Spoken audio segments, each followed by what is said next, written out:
ನೋಡಿ, ಇನ್ನು ಈ ಗ್ಯಾಸ್ ಟ್ರಬಲ್ ನಿಂದಾಗಿ ಮೆನುವಿನಲ್ಲಿ ಕೂಡ ಕೆಲ ಐಟಂಗಳು ಮಾಯ, ಕೆಲ ಪದಾರ್ಥಗಳೇ ಇಲ್ಲ, ಈಗ ಮಿಸ್ಸಿಂಗ್.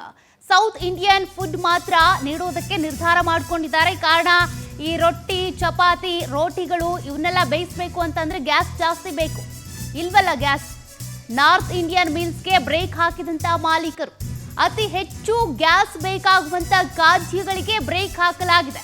ಹೀಗಾಗಿ ಹೆಚ್ಚಾಗಿ ರೈಸ್ ಐಟಮ್ ಮೇಲೇ ಫೋಕಸ್ ಮಾಡ್ತಾ ಇದ್ದಾರೆ. ಬೇಗ ಬೇಯೋದು ಅಂದರೆ ಅದೊಂದೇ. ನೀವು ರೊಟ್ಟಿ, ಚಪಾತಿ ಅದೆಲ್ಲ ಬೇಯಿಸ್ಕೊಂಡು ಕೂರ್ತೀರಾ ಅಂತಂದರೆ ಅಷ್ಟು ಗ್ಯಾಸ್ ಇಲ್ಲ.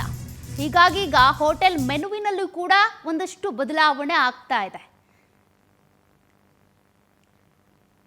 ಇದಕ್ಕೆ ಸಂಬಂಧಪಟ್ಟಂತೆ ನಮ್ಮ ಪ್ರತಿನಿಧಿ ಸುಷ್ಮಿತಾ ಒಂದು ಪ್ರತ್ಯಕ್ಷ ವರದಿ ಕೊಟ್ಟಿದ್ದಾರೆ, ನೋಡೋಣ. ಹಾಗೆ ಅಮೆರಿಕ ಯುದ್ಧನ ಮಾಡ್ತಾ ಇದೆ. ಕಳೆದ 12 ದಿನದಿಂದಲೂ ಕೂಡ ಸತತವಾಗಿ ಯುದ್ಧ ಆಗ್ತಾ ಇದೆ. ಈ ಒಂದು ಯುದ್ಧದ ಎಫೆಕ್ಟ್ ಭಾರತದ ಮೇಲೂ ಕೂಡ ತಟ್ಟಿರುವಂತದ್ದು. ಅದರಲ್ಲೂ ಕೂಡ ಪ್ರಮುಖವಾಗಿ ಹೋಟೆಲ್ ಉದ್ಯಮ ಅಲ್ಲೋಲ ಕಲ್ಲೋಲವಾಗುವಂತೆ ಮಾಡಿದೆ. ಕಾರಣ ಏನು ಅಂತ ಹೇಳಿದ್ರೆ, ಸರಿಯಾದ ಪ್ರಮಾಣದಲ್ಲಿ ಕಮರ್ಷಿಯಲ್ ಗ್ಯಾಸ್ ಗಳು ಸಪ್ಲೈ ಆಗ್ತಾ ಇಲ್ಲ. ಸದ್ಯ ನಾನು ಇವಾಗ ಬಸವೇಶ್ವರ ನಗರದಲ್ಲಿರುವಂತಹ ಪ್ರಿಯದರ್ಶಿನಿ ಗ್ರ್ಯಾಂಡ್ ಅಲ್ಲಿ ಇದ್ದೀನಿ. ಇಲ್ಲೂ ಕೂಡ ನೀವು ಗಮನಿಸ್ತಾ ಇರ್ಬೋದು, ಸಾಕಷ್ಟು ಜನ ಬೆಳಗ್ಗೆ ಕಾಫಿ, ತಿಂಡಿ ಎಲ್ಲದಕ್ಕೂ ಕೂಡ ಈ ಒಂದು ಹೋಟೆಲ್ ಗಳನ್ನ ಅವಲಂಬಿಸಿದ್ದಾರೆ. ಜೊತೆಗೆ ರಾತ್ರಿವರೆಗೂ ಕೂಡ ಇಲ್ಲಿ ಸಾಕಷ್ಟು ಜನರು ಬಂದು ಹೋಟೆಲ್ ಅಲ್ಲಿ ಊಟ ತಿಂಡಿಯನ್ನ ಮಾಡ್ತಾರೆ. ಹಾಗೆ ಪ್ರಮುಖವಾಗಿ ಒಂದು ಹೋಟೆಲ್ ನಲ್ಲಿ ಬಿಸಿ ನೀರು ಕಾಯಿಸ್ಬೇಕು ಅಂತ ಹೇಳಿದ್ರೆ, ಕಾಫಿ ಟೀ ಮಾಡ್ಬೇಕು ಅಂತ ಹೇಳಿದ್ರೆ ಗ್ಯಾಸು ಅತ್ಯವಶ್ಯಕ. ಯಾಕಂತ ಹೇಳಿದ್ರೆ ಹಿಂದಿನ ಕಾಲ ಆಯ್ತು ಸೌದೆಯಲ್ಲಿ ಅಡಿಗೆ ಮಾಡುವಂತದ್ದು. ಆದ್ರೆ ಇತ್ತೀಚಿನ ದಿನಗಳಲ್ಲಿ ಮೆಜಾರಿಟಿ ಎಲ್ಲ ಹೋಟೆಲ್ಗಳು ಕೂಡ ಅವಲಂಬಿಸಿರುವಂತದ್ದು ಕಮರ್ಷಿಯಲ್ ಗ್ಯಾಸ್ ಮೇಲೆ. ಆದ್ರೆ ಕಳೆದ 2 ದಿನದಿಂದಲೂ ಕೂಡ ಕಮರ್ಷಿಯಲ್ ಗ್ಯಾಸ್ ಗಳು ಸರಿಯಾಗಿ ಸಪ್ಲೈ ಆಗ್ತಾ ಇಲ್ಲ. ಈ ಒಂದು ಕಮರ್ಷಿಯಲ್ ಗ್ಯಾಸ್ ಸರಿಯಾಗಿ ಸಪ್ಲೈ ಆಗದೆ ಇರುವಂತಹ ಕಾರಣದಿಂದಾಗಿ ಹೋಟೆಲ್ ಅನ್ನ ಹೆಂಗಪ್ಪ ನಡೆಸೋದು ಅಂತ ಹೇಳಿ ಇವಾಗ ಮಾಲೀಕರು ಹಾಗೆ ಸಿಬ್ಬಂದಿ ಒಂದು ತಲೆನೋವಾಗಿ ಪರಿಣಮಿಸಿರುವಂತದ್ದು ಇವರಿಗೆ. ಅದರಲ್ಲೂ ಕೂಡ ಪ್ರಮುಖವಾಗಿ ಕೆಲವೊಂದಿಷ್ಟು ಹೋಟೆಲ್ಗಳು ಕೆಲವೊಂದಿಷ್ಟು ಮೆನುವನ್ನು ಕೂಡ ಚೇಂಜ್ ಮಾಡಿರುವಂತದ್ದು. ಯಾಕಂತ ಹೇಳಿದ್ರೆ, ಒಂದು ಅಡಿಗೆ ಮಾಡುವಂತಹ ಸಂದರ್ಭದಲ್ಲಿ ಕೆಲವೊಂದಿಷ್ಟು ಆಹಾರ ಪದಾರ್ಥಗಳು ಹೆಚ್ಚಾಗಿ ಗ್ಯಾಸ್ ಅನ್ನ ಕನ್ಸ್ಯೂಮ್ ಮಾಡುತ್ತೆ.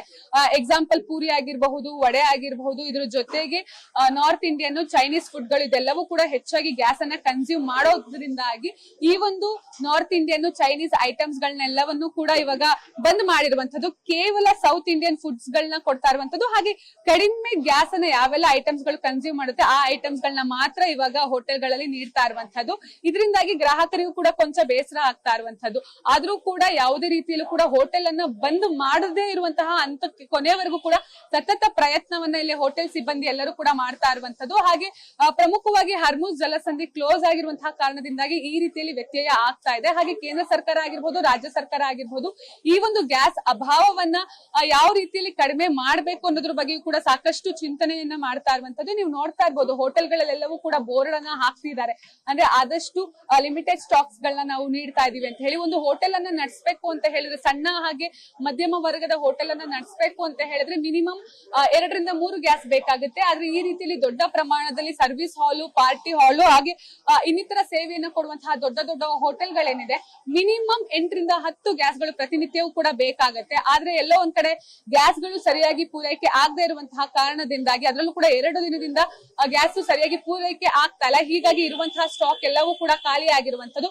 ಒಂದು ವೇಳೆ ಇವತ್ತೇನಾದ್ರೂ ಗ್ಯಾಸ್ ಸರಿಯಾಗಿ ಸಪ್ಲೈ ಆಗಿಲ್ಲ ಅಂತ ಹೇಳಿದ್ರೆ, ಬಹುತೇಕವಾಗಿ ಬೆಂಗಳೂರಿನಲ್ಲಿರುವಂತಹ ಎಲ್ಲ ಹೋಟೆಲ್ಗಳನ್ನು ಕೂಡ, ಕೇವಲ ಬೆಂಗಳೂರು ಅಷ್ಟೇ ಅಲ್ಲ ರಾಜ್ಯಾದ್ಯಂತ ಹಾಗೆ ಇಡೀ ಭಾರತದಾದ್ಯಂತ ಗ್ಯಾಸ್ ಸಪ್ಲೈ ಆಗಿಲ್ಲ ಅಂತ ಹೇಳಿದ್ರೆ ಹೋಟೆಲ್ ಉದ್ಯಮ ಕೆಲವೊಂದಿಷ್ಟು ಬಂದ್ ಆಗುವಂತಹ ಸಾಧ್ಯತೆ ಕೂಡ ಇರುವಂತದ್ದು. ಹೀಗಾಗಿ ಮಾಲೀಕರೆಲ್ಲರೂ ಕೇಳ್ತಾ ಇರೋದು, ನಮಗೆ ಸ್ಟಾಕ್ ಅನ್ನ ನೀಡಿ ಅಂತ ಹೇಳಿ. ಕಾದ್ ನೋಡ್ಬೇಕಾಗಿದೆ ಈ ಒಂದು ಗ್ಯಾಸ್ ನ ಅಭಾವ ಎಷ್ಟು ದಿನಗಳ ಕಾಲ ಮುಂದುವರಿಯುತ್ತೆ ಅಂತ ಹೇಳಿ. ಕ್ಯಾಮ್ರಾ ಪರ್ಸನ್ ಶ್ರೀಹರಿ ಜೊತೆ ಸುಷ್ಮಿತಾ ಪೂಜಾರಿ, ಪವರ್ ಟಿವಿ, ಬೆಂಗಳೂರು.